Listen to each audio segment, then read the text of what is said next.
Hi, I'm Dr. Patty Ford, and today we're going to talk about what self-compassion is and what that looks like.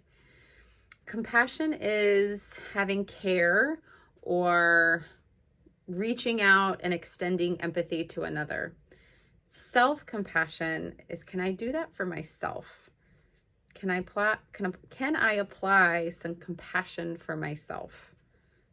And sometimes shame gets in the way of that. Guilt gets in the way of that. Well, we're not good enough. We don't deserve that. We should know better. I can't believe that I've done that. I've messed up so many times.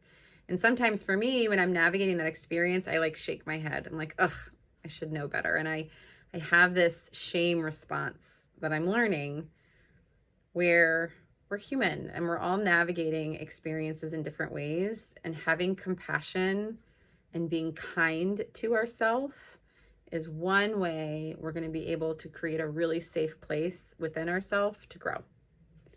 And sometimes saying is, I know all of the things, I just don't do them. And you kind of shake your head like this. There's a lot of shame happening. Shame can sometimes happen a lot in the head. You're not going to recognize it. Maybe someone else can help you recognize it until you do. And that awareness is the first step towards growth and change. Having self-compassion is going to catapult your transformation faster than anything else like hustle or drive or grit can. So slowing down and learning how to be kind and compassionate and patient and ultimately curious about your growth. I hope you can do that today. Okay.